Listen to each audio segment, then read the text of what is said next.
I'm Leslie Langnaw, Managing Editor of Design World Magazine, and I will be your moderator. Just a couple of housekeeping details before we get started.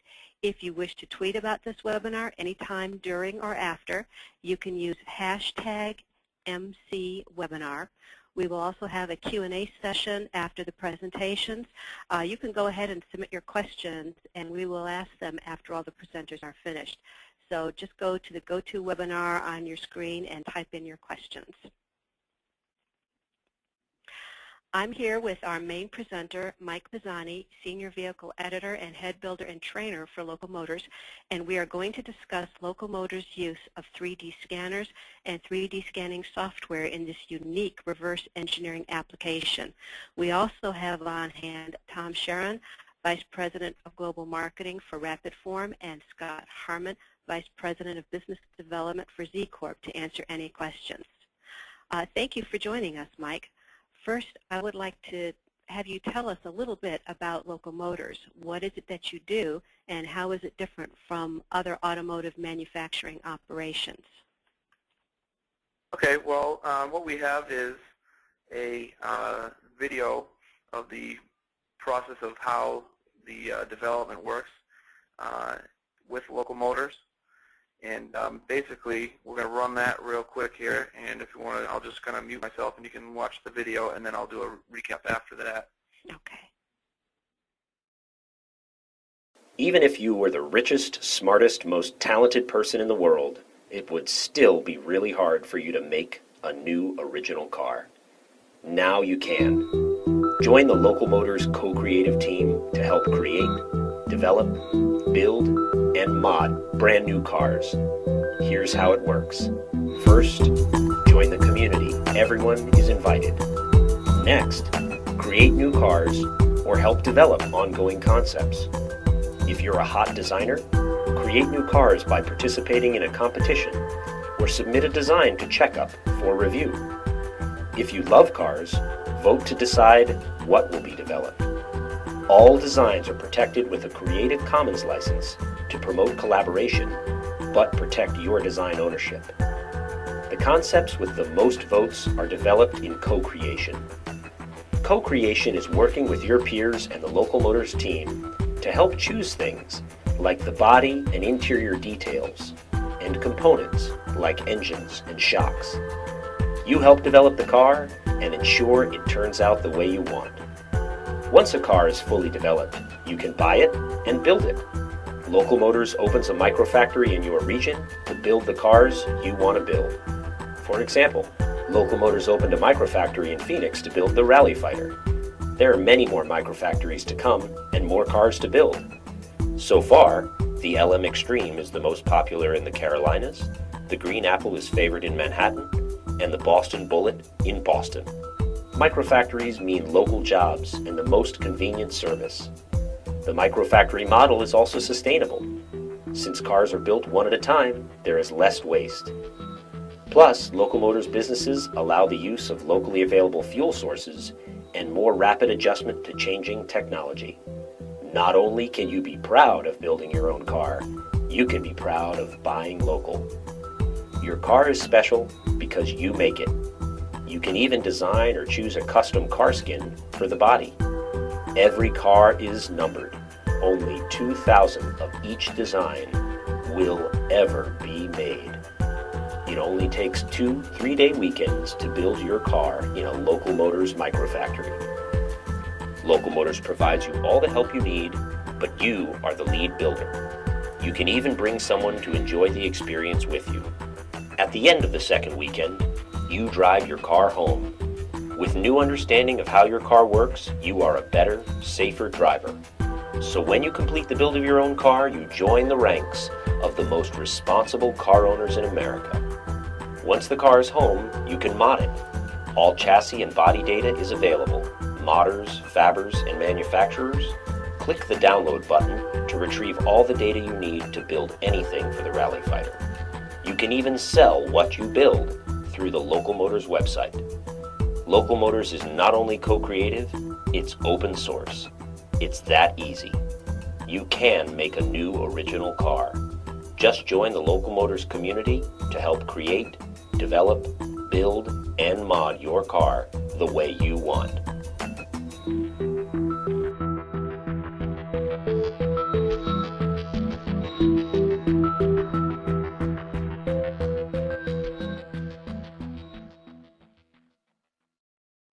I was waiting for the audio to come in. I didn't want to talk over that.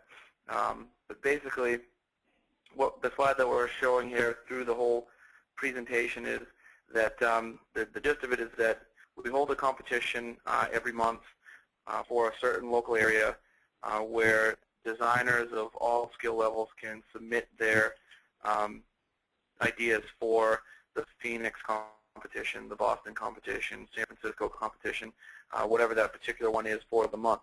And then you have what's called a 4-week month. You have 3 weeks to submit your design, have it critiqued by the other approximately 9,000 members on the website to get feedback on anything from engineering aspects, whether the car can be manufactured easily or not. You can get feedback from other designers about the styling of the vehicle, and then the third person in the equation is the customer or the enthusiast. They can say, I would buy it or I wouldn't. So you've got the 3 main players there to give feedback. Then that last week of the month, the design is frozen, and you can then submit your vote for what you think should be the competition winner. And then the votes are all tallied. The community picks that winner. We reward a prize to the winning design, and even the top, usually first, second, and third designs.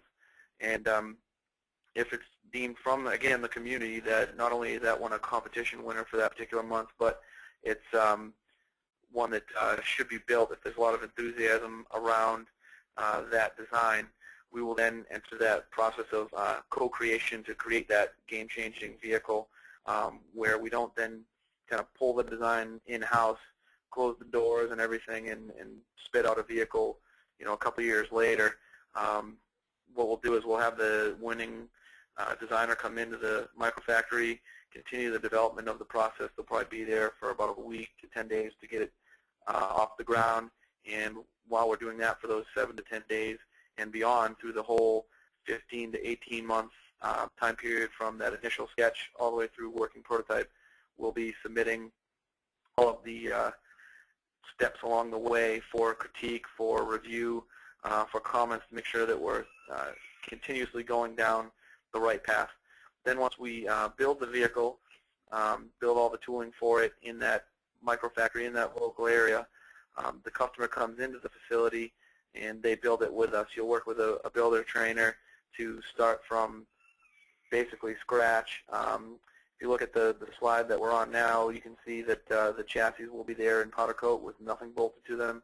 The body is separated from the chassis, and you'll begin bolting in engine, transmission, fuel tank, the drive shaft, all the suspension, and all the way through the process. And you'll come in as a customer for 2 long weekends to do that build process, and what ends up happening is you'll be building a little bit over 50% of the vehicle in terms of actual labor, but you'll have a full knowledge of the whole car by the time it leaves at the end of that 2-week period. And then one other thing that the video also showed was that we'll only ever build 2,000 of each model. So it will be a limited production. It will be a very exclusive club. We'll probably have 2 to 3 models of different vehicles per facility. And again, that facility, what we call a microfactory, we're kind of like microbreweries for cars.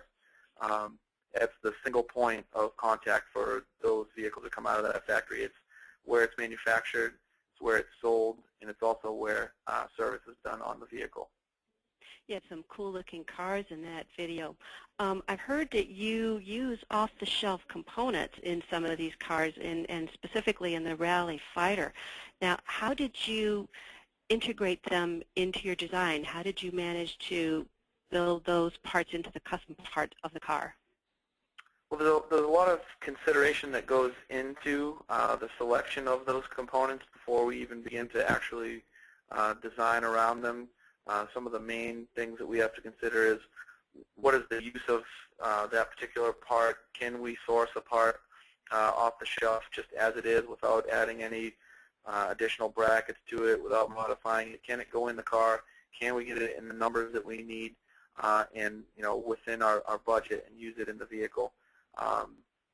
Again, what's the level of modification we'd have to go to incorporate the part, and at that point we have to make a decision on, is it worth the level of modification? Should we find another component that's off the shelf, which is either ready to go as is or requires a lesser level of modification, or do we just go it on our own and have the component made here or outsourced? So then once you've decided to modify a component, were you experiencing any challenges in getting the CAD models into some kind of a software like SolidWorks or something?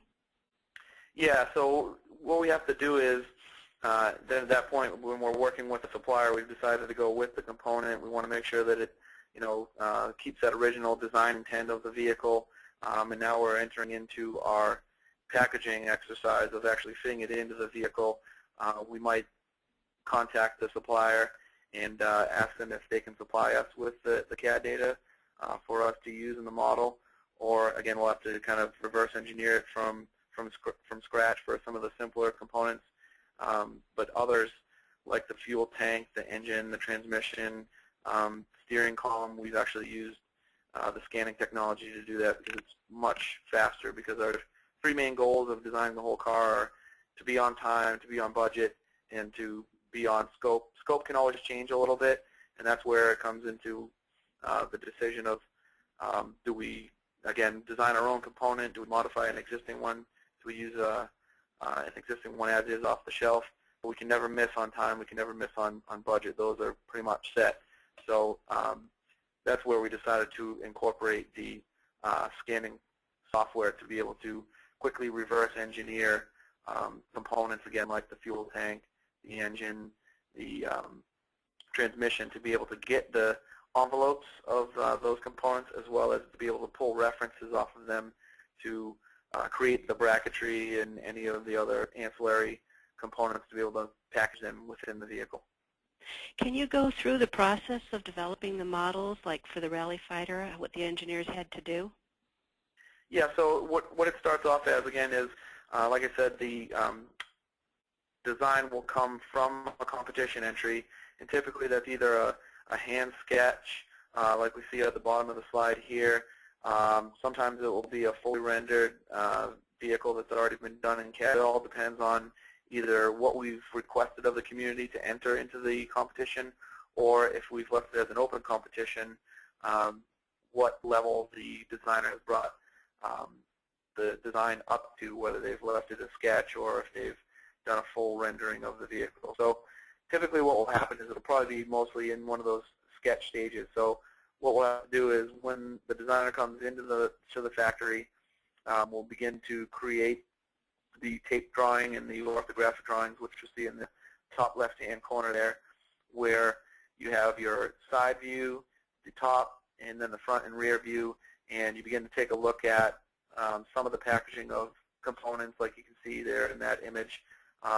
That's a quarter scale model of the vehicle in 2D. We basically just taped it up to the wall to be able to literally take small, thin pieces of tape and lay them down on the grid to tweak certain styling lines, as well as things that are more concrete, like the roof line, to incorporate our 95th percentile male and begin to do some ergonomic studies. We can then at that point move the tapes to open up the wheel wells, say while the engineering is beginning to work in the background, we can then say, okay, well, we initially thought that the wheel well would be fine with this level of opening, but now we want to increase suspension travel, so we have to open up the wheel well. So that all happens on the tape drawing. Once you're satisfied to a certain point there, doesn't mean the design is finalized, but when you're happy with a large percentage of the lines and the styling of the vehicle, you'll be ready to go to 3D CAD and create the slabs, which is the middle image, and that's a real rough representation of the surface of the vehicle. You can see all the different sections in that image there. There's a couple of little gaps and holes. It's not a Class A surface. It's not totally smoothed out. It's just to get an idea, again, a representation in the 3D realm of what the vehicle would look like. And then at that point, the volley between engineering and design kind of begins, where now that you've got those slab surfaces, you can begin to develop your chassis and go back and forth to say, well, I need the chassis to have this certain radius, this type of bend in the roof line, which is going to mean that the roof line has to change. So that's where the volley comes in. And then once you've smoothed out some of those surfaces, you now have a Class A surface. You can do a full rendering with smooth and apply lighting conditions to it, look at it in perspective, and then that would be one of the more final steps before you go into creating the tooling for the models. So what you can do is a number of options. The OEMs will typically go quarter scale, make their changes, and then go to a full scale, let's say clay model. Being a small company here and with the timelines that we're working on versus an OEM who spends 5 years or so, give or take, and several $100 million to develop a vehicle, we're doing it in about 15 to 18 month time period from that sketch to first working prototype, and spending on order of $2 to $3 million versus $200 or $300 million.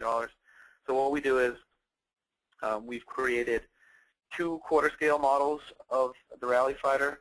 The first one was a very rough one, very initial concept for things like the lights and where we wanted the doors to open and things like that.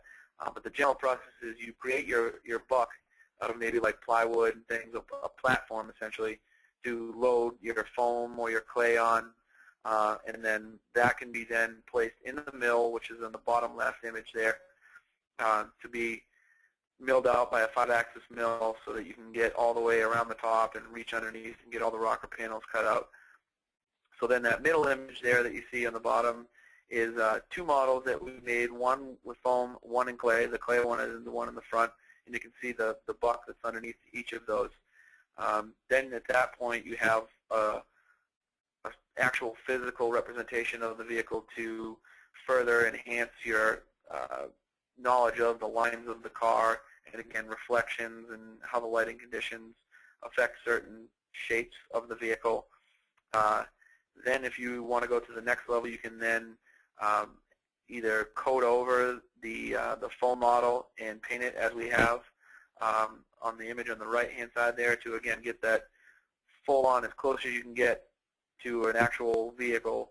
You could go that route, or you could leave it in the clay. We have both. We left the clay model in clay, and then the white model that's in the background became the one we see on the right-hand side here. And again, that gives you a better idea of how the windows are going to look. Again, different color schemes, again, lighting, as you can see some of the reflections coming off of that quarter scale model. And then from there, again, an OEM might go to a full scale, but out of clay. But what we did was we decided, because, yeah, the quarter scale model gives you an idea of the shapes and things like that, you don't really truly have an idea of just how big the vehicle is until you see it in full scale. But since we didn't have the budget or the time to go full scale clay, what we wanted to do was create a full scale model, but also be able to use it for some packaging, which you can't do with the clay model because it's a solid block of clay. So we actually used the CAD data and the Rapid Form software to section the model about every 10 inches, and then used a overhead projector, which you see in the top image in the middle there, to project that outline onto some 2-inch thick foam that you basically go over to Lowe's or Home Depot or the like and purchase the sheets of foam. We cut those out, laid them out in the grid, and what we ended up with was the image in the top right. And you can see there's like in the engine bay there in the front, you can see that section of brown. That's actually a big cardboard box that we use to represent the envelope of the engine. We also, you can see, hollowed out the driver's side section so that you could sit in it and get an idea of just how big the vehicle was. So kind of a quick and dirty method to be able to get an idea of how big the vehicle is. Far different from a full-size clay model, but we felt confident moving forward with those 2 components, the foam model and the clay model, in both areas of shape and in packaging. So we felt that that was the best for us to be able to move forward and feel confident with how the CAD was developing. So like I said, while that's going on with the body surfacing, the chassis design is also ongoing, you'll start with your main constraints like the roll bar hoop, the main rails running down the center of the vehicle, since you now know where the engine is going to be placed roughly. Some of the rocker panel tubes, which are like the door right under the door sill, those are represented by the image in the top left. And then as that volley, like I said, continues, you then get to a fully developed chassis, and then down on the bottom right there you can see we're receiving one of the chassis from powder coat. And then, like I said, in the packaging exercise, what you'll do is you'll use that CAD model that you have in conjunction with the surfaces that were developed for us in Alias by a contractor that we use, since we wanted to focus on our core competency at the time, which was the chassis development, selecting all the components, fitting them into the chassis, where at the time we didn't have someone that was capable of running the CATIA software or Alias to develop those surfaces. So we worked with a contractor off-site to be able to develop these things. And you can see what we do is as we go down the process and we begin to lock certain pieces of the vehicle down, we can then develop further by using simple things like building a structure of the chassis. And then the image on the left there that you see with the seat in it, we actually use masking tape to kind of tape out sections.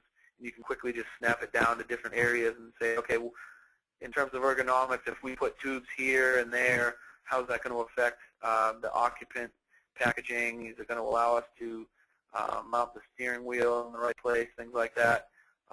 We also then can check turn radiuses. That's the smaller image on the left on the top there. We want to make sure that the suspension can go through its travel without contacting the chassis and other components and things like that. And then you can see the larger image on the slide incorporates all those things. And just to point out, the images that you see that kind of have like a web-looking surface, those are the surfaces that are brought in from the RapidForm software. So again, engine, transmission, the steering column, the fuel tank, which is just behind the passenger in the vehicle. And then there's also another tank when we were working with the diesel engine. There's a for the clean diesel, there's a urea injection that goes to clean the emissions. That's the tank that holds that urea. So from there, then once you have those things tied down, you're ready to do your tooling design. Yeah, I was just going to ask you, how did you guys handle the tooling? What kind of techniques did you use? Well, that again, in terms of the body, that was done by a contractor, since we didn't have someone that could run the Alias software and the CATIA software at the time. So again, what we did is our engineering team worked with the engineering team of our contractor to develop all the surfaces so that they can be produced in sections. So image on the top left you can see is just basically like a unibody with no separation, actual separation between the surfaces for doors. The trunk, you can see the kind of purple color in front. That's actually the hood liner, so that's the underside of the hood, not the outer skin that you would see.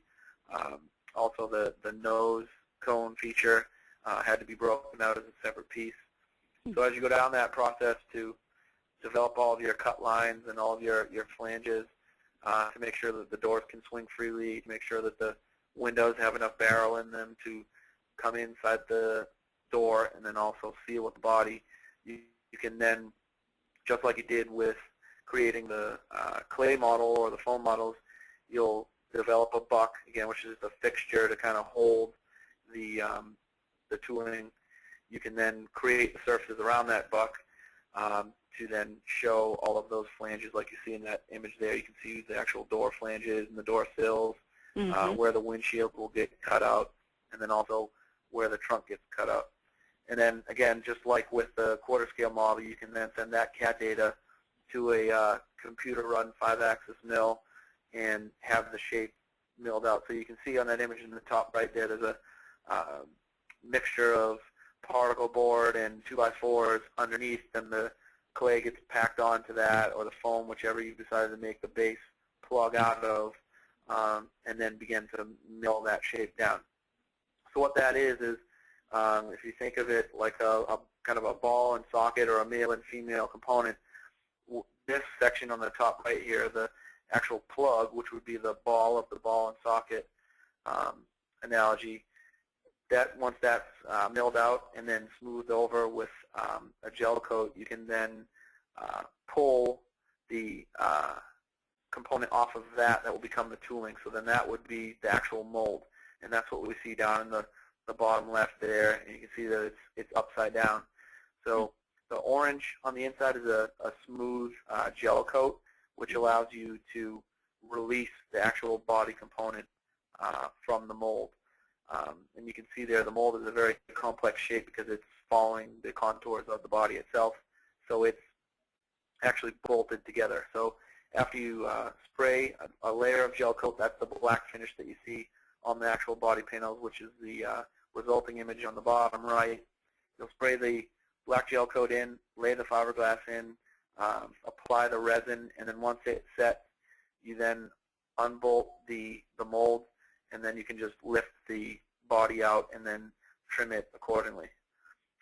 In terms of the tooling design for the chassis, what we do is we take the actual chassis itself as the reference to develop the actual chassis jig. So what I'll start with is I'll use the chassis that I've developed and then begin to develop a grid for the floor of the chassis out of plate cut steel. We use a water jet cutter that we have here. You could also use a laser cutter so that you get the most accurate components possible. And then that way the tooling just kind of all snaps together in a big grid. So our fabricator here doesn't really have to measure or try to determine how the components lay out. They all just kind of snap together in a large grid, kind of like a 3D jigsaw puzzle. So that's what would be the image down there on the bottom. And then some components have to be able to swing out of the way to allow the chassis, once it's all built, to come out, since certain tubes overlap each other. So that's kind of a balance between me sitting down at the computer and developing those plate steel components and then cutting them on the water jet, and then our fabricator using those components to begin the base of the chassis jig, and then he'll create some things on the fly by hand to be able to develop the chassis and, again, make sure every chassis comes out exactly the same every time. So what kind of scanning equipment did you use for some of this, and what were the advantages of using that particular type of scanning equipment? Well, what we used was the Z scanner, again, to do a number of things. Like I mentioned, we use it to scan the more complex components, like you see in the bottom left there. That's the actual fuel tank from the vehicle. That comes out of a BMW. So we use the scanner to pull that data into our chassis design to make sure that, again, it clears all of the exhaust, the suspension is allowed to travel without contacting the tank, and then we can also develop our mounts for actually bolting the tank in place. We'll also use the scanner to help the development of the body surfaces. So again, we're pulling components from a number of different places. What we'll do is we'll take a look at the first slabs that we have, or even the first rendering that we've done of the body surfaces, and say, okay, what possible lights are out there that are already made that we could use that are close. It's never 100% perfect, but which lights would be close to the surfaces that we're looking to get, and again, maintain that initial design intent. And we've even gone as far as taking the model and cutting it into sections, and then printing out like the front quarter of the skin, and then creating a mold off of that piece.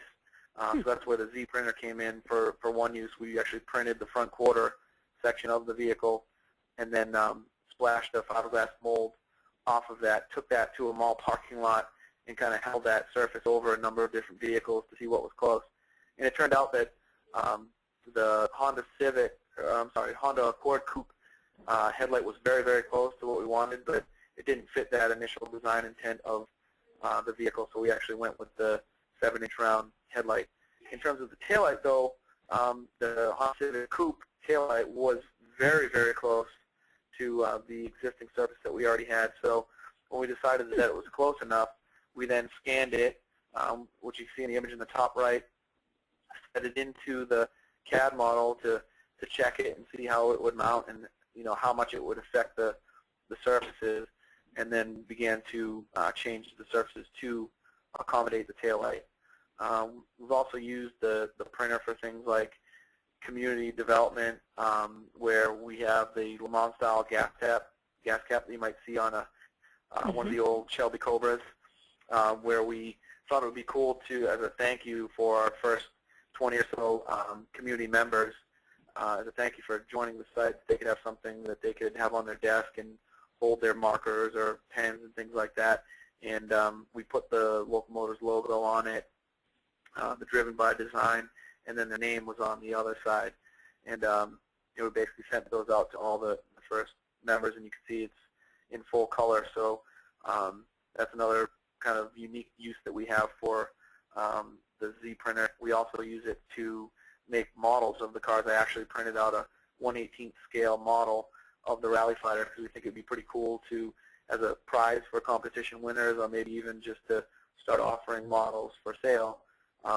If you have a model of your vehicle that you've designed, we might be able to print it out and then, right down to the wheels and everything, and then get an actual scale model. And then, the good thing that we like about the actual Z scanner itself is that you can see down in the bottom right there, there's no special fixtures needed to be able to scan parts like the rear axle, which I'm scanning there. Real simple. Just set up the laptop, plug in the scanner, and you can get a 360-degree scan of the piece that you're looking to pull into the model, whereas things like a Faro arm or some of the other scanning technologies, you got to set it down, make sure it doesn't move at all. You might have to scan the top half of it, then flip it over, scan the other half, and kind of bring that all together, which is difficult to be able to mesh two different scans together. Whereas with this, you can see I've just got the rear axle on a couple of jack stands. It's up high enough off the floor where I can just quickly rotate it, as long as it's seeing a few points at any given time, and seeing a few of the IR targets, I can scan the whole rear axle itself and any other component right into CAD. Okay, so let's go into the CAD data. Were there any challenges with putting the scan data into the CAD programs? And if so, how did you resolve them? Yeah, the very first thing that we saw when we began to scan components in was we actually started off with the Geomagic software.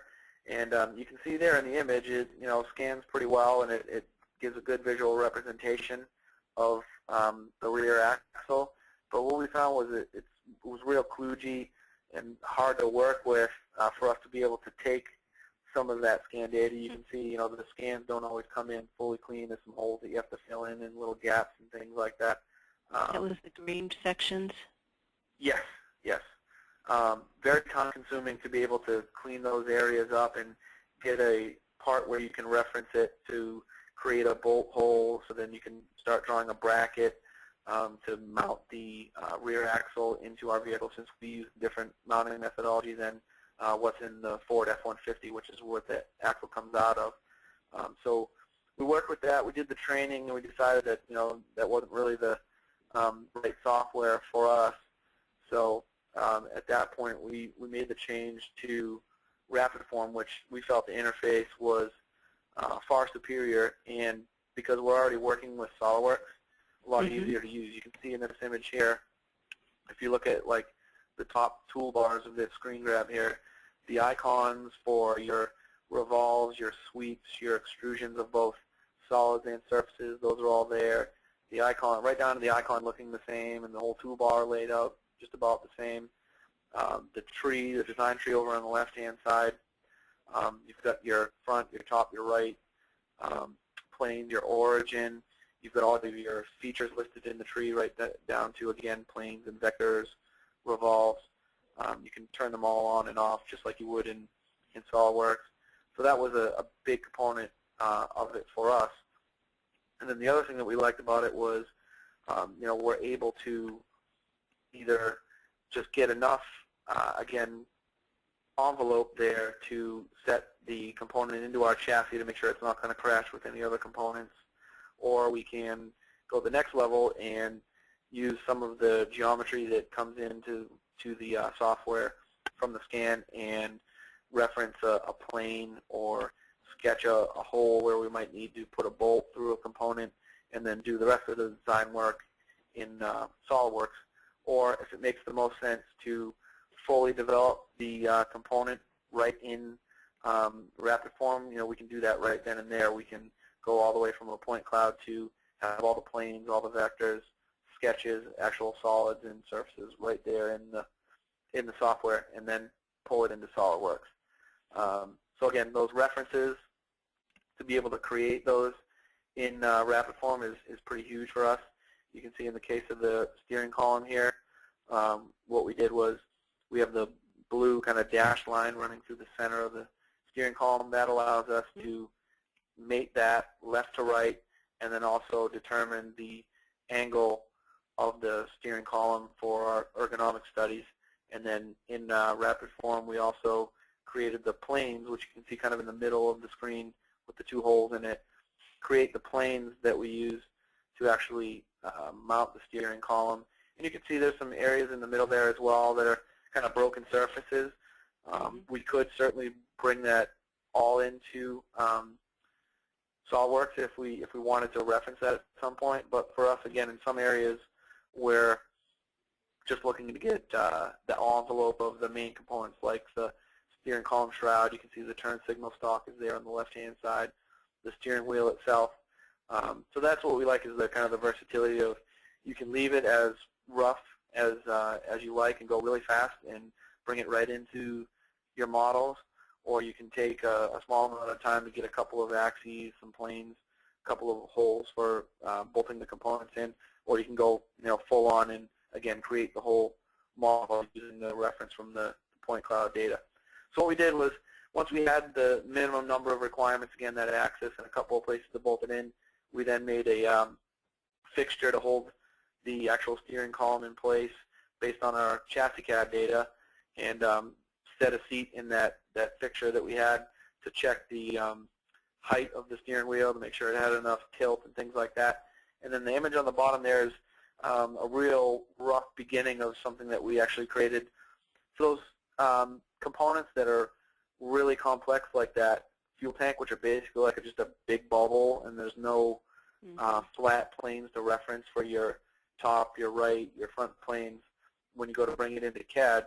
Rather than using that data and just picking a couple of random points to locate the fuel tank, what I did was took a piece of cardboard just to kind of test out the theory, made a crosshair on the top of the cardboard, set the infrared targets on there, and then located that on the tank so that when I scanned it, it came through, and then I had my top, my front, and my right planes to be able to pull it into the CAD model a little bit easier. And then, like I said before, when we did the model, when we had the slab surfaces, if I tried to section the CAD data in SOLIDWORKS, it wouldn't come out clean and it wouldn't capture the whole cross-section. So what I actually did was I pulled the actual surface data that was generated in Alias and then pulled into SOLIDWORKS into the RapidForm software, and it allowed me to section the vehicle. And you can see there in the background I've got the SOLIDWORKS model up of the Rally Fighter, and then in the foreground I have the laptop set up with the RapidForm software, and you can see the cross-section of the vehicle. So it was actually kind of a unique use beyond probably what it was intended for. I kind of went the opposite direction with it to be able to get my sections for the models. Okay. Tell us a little bit about what were the advantages of using both the Z-Scanner and the RapidForm software. Okay.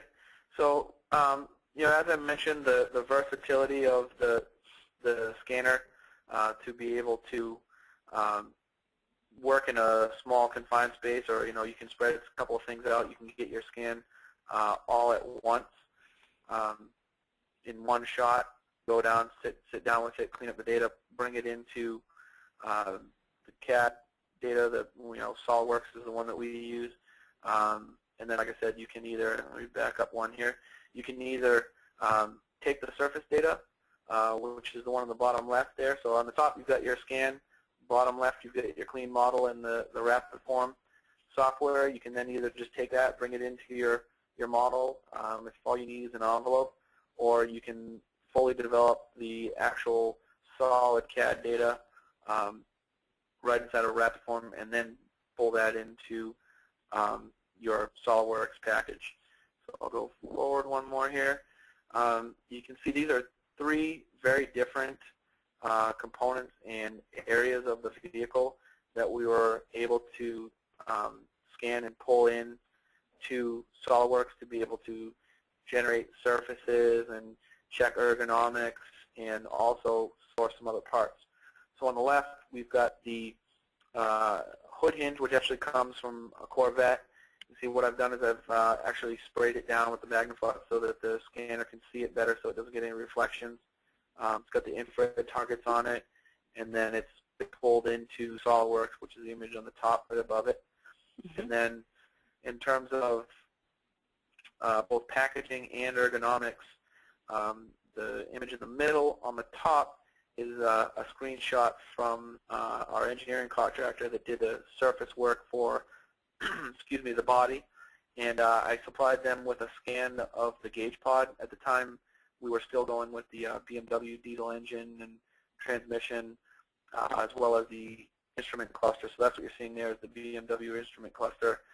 So we had started to do work on the interior so that we could make sure that all the surfaces on the exterior and all the door shut faces wouldn't contact the dash, which you can see they are in that image there. So we used a scan of pretty complex piece and one that comes up to a very, very thin edge there. If you see the edge of the gauge pod that's closest to the steering wheel, that's probably only, about a 1/4 inch thick once it kind of comes up to the end of it, and the scanner was able to pick that up and, have a clean edge around that front edge, and that's what allowed us to begin to develop our dash. Didn't end up looking exactly like this, but this was the early workings of the dash, so it helped us to get down that path of development.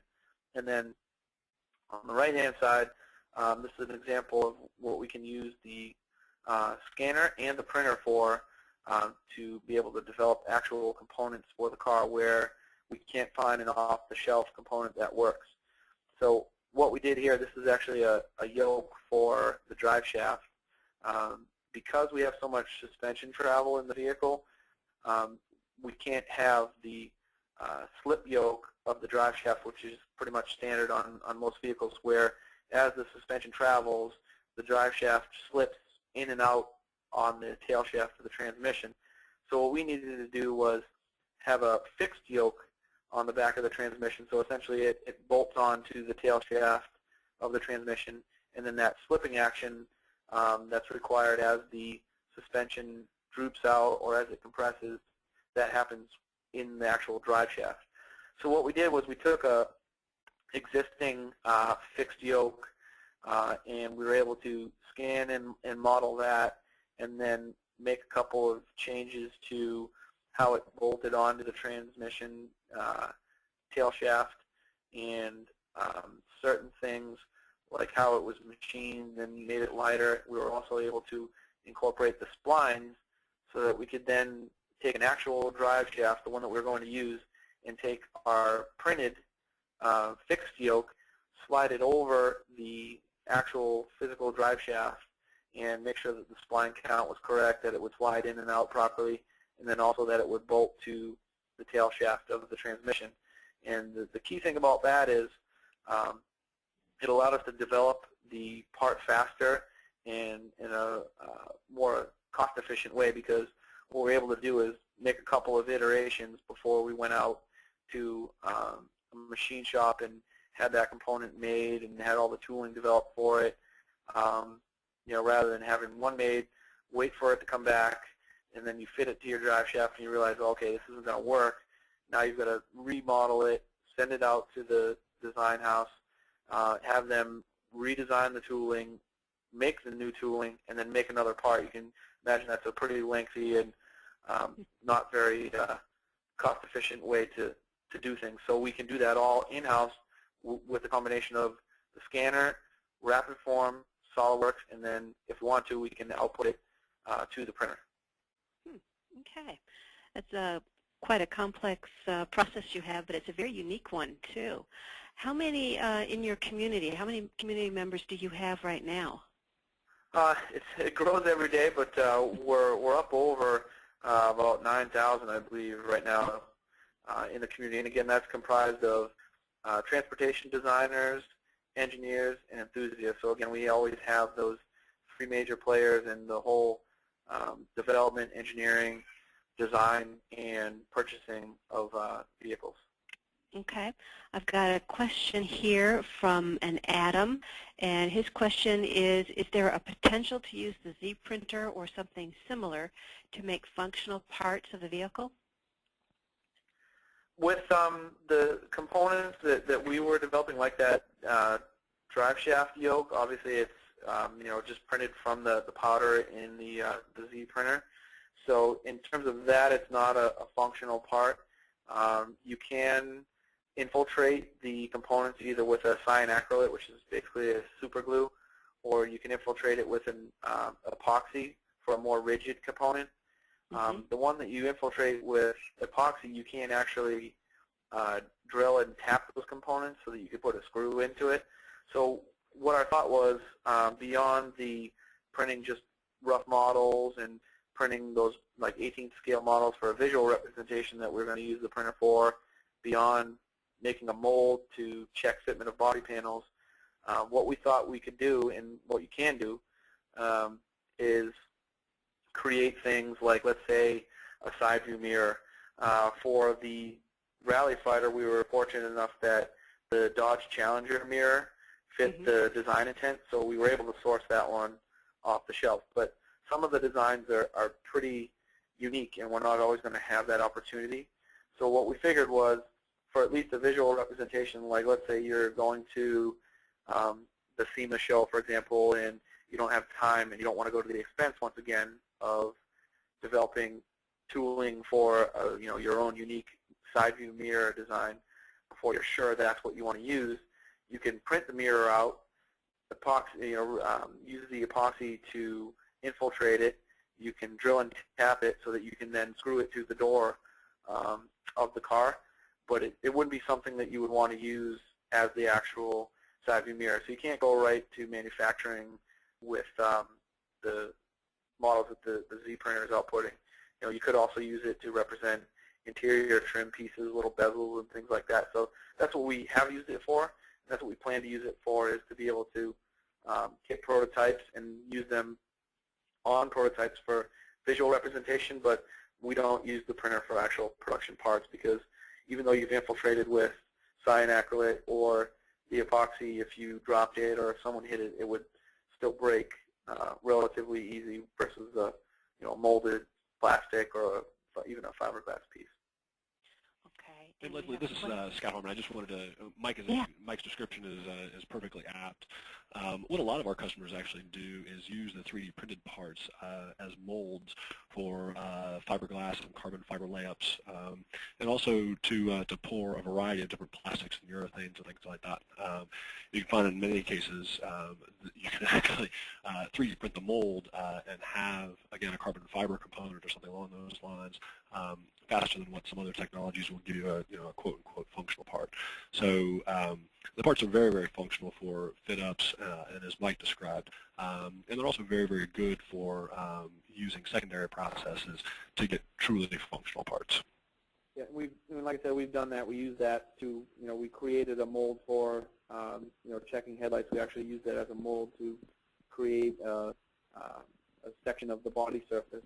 So, that's spot on. We could do that as well. We could then, as Scott said, we could develop our own tooling to create things like those side view mirrors and such. And then, we can then, the other thing about that I haven't mentioned too is that you could paint it. You could chrome plate those components. So again, you get it's not just a piece coming out of the printer like that yoke that's kind of rough, just in one color.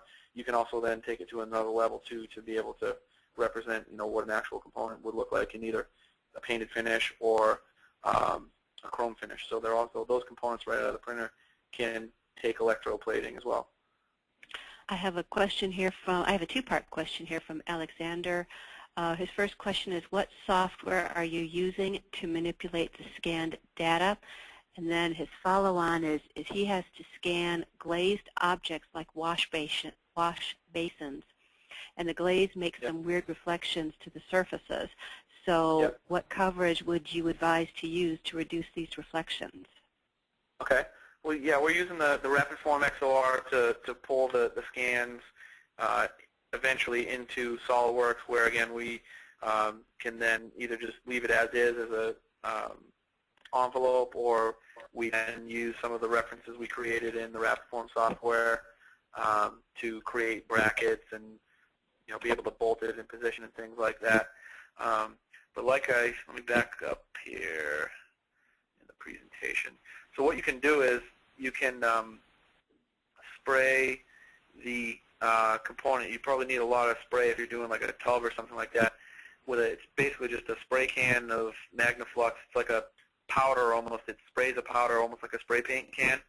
And what that creates is a flat, dull finish over the part you want to scan, which can then just be easily wiped off afterwards. You can see this hood hinge that's in the bottom left. You can see the black areas. That's the actual powder-coated finish of the hinge itself, where I've, just from handling it, it's rubbed away. So we actually, for an old company that I worked for, Factory 5 Racing, they actually were able to spray that on a body which was painted and, right over the chrome pieces, which could, really show some reflections.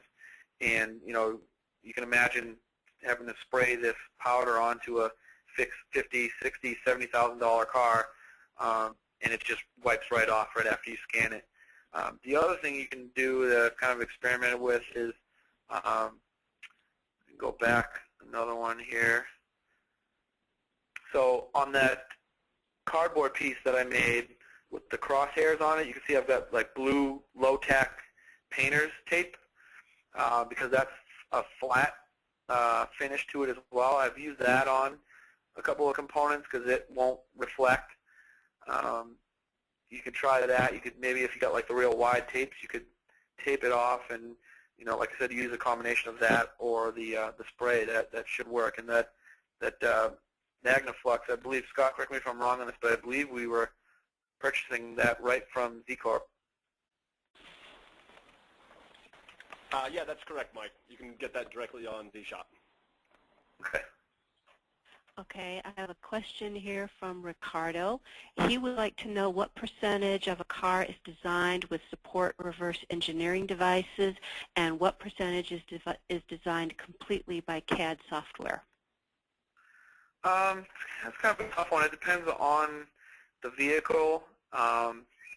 In this case, I'd say, in terms of the actual components of the vehicle, I'd say we probably scanned in maybe 30% of the actual components that we put into the vehicle, along with using it to, again, do some more creative things like, the scans for creating the surfaces of just pulling a quick mold off of a component to check fit or to eventually design a component to work with, like that fixed yoke that we had. So it varies car to car how complex the shapes are. Of course, you could reverse engineer 100% of your components using the scanner. We were fortunate enough to have a lot of the components come right from the suppliers. They supplied us with the CAD data. So things like the coilover shocks, which typically would be a pretty good candidate to scan and pull into SolidWorks. We didn't have to because they supplied us with the CAD data. So it all depends on how open the suppliers are, right down to your skill level, to how much time you're able to work with the models. So and even on a car-to-car basis, I think it would vary, but it's probably about 30% for this first vehicle. Okay. Charles has a question regarding the molds. What are the temperatures that these printed parts can handle when being used as molds? And I'm thinking his question is like for carbon fiber or something like that.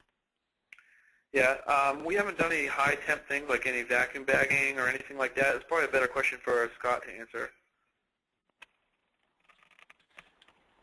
Yeah, to be honest with you, I don't have the details on that off the top of my head. We've got a variety of application notes, and if you're interested, we'd be more than happy to connect you with an application engineer who can answer questions like that. Okay. And Adam has added another question. In order to use rapid prototyping parts on the final vehicle, what improvements would be necessary to the process? I guess I have to answer with a follow-up. To actually use a rapid prototype part on the final vehicle, what would have to be done to the process to make that a possibility? Well, to be honest, we probably have to use a different form of rapid prototyping. There are methodologies that can deliver you a direct-to-production part right out of the rapid prototyper that you're using. So if we wanted to go direct-to-production right from, take the CAD model, send it to the printer or the like, an SLA machine or what have you, we could do that. The technology has come along quite a ways over the last few years where you can even rapid prototype plastic parts, you can rapid prototype metal parts.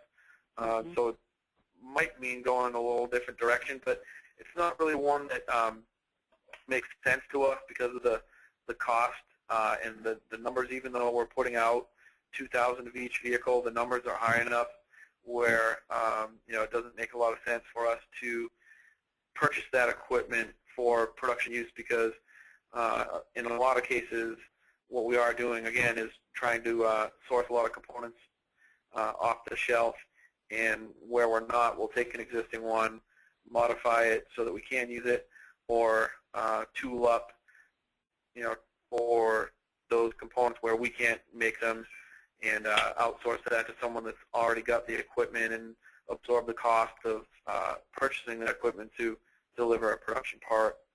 Yeah, and this equipment would be something like fused deposition modeling or selective laser sintering, and a lot of those systems are well over $100,000. It's also worth noting that those systems generally split into two different kinds of system. One is a photopolymer-based system, which wouldn't be appropriate because those systems generally have material properties that will change over time and with exposure to the elements. That's not really an appropriate for production part. And with SLS and FDM, obviously, you're going to get parts that look like they were made on FDM and SLS machines. And so getting reasonable surface finish and things like that, there may be some components that would be appropriate for, but there aren't that many. And one final question. There's a lot of post-processing that has to go along with those components to smooth them out and get them ready for paint, or in our case for using a vinyl wrap if it's a body component. And one final question is this material strong enough to take plaster casts, or would you need additional reinforcement? Again, I have no experience with that, in working with the plaster to make a cast out. Like I said, we've taken the molds that I printed in sections, put it together, infiltrated it with the epoxy, and then we used almost like a packaging tape so that it's nice and smooth to tape over it, and then we laid fiberglass and fiberglass resin over the top of it to get a representation of the surface of the body.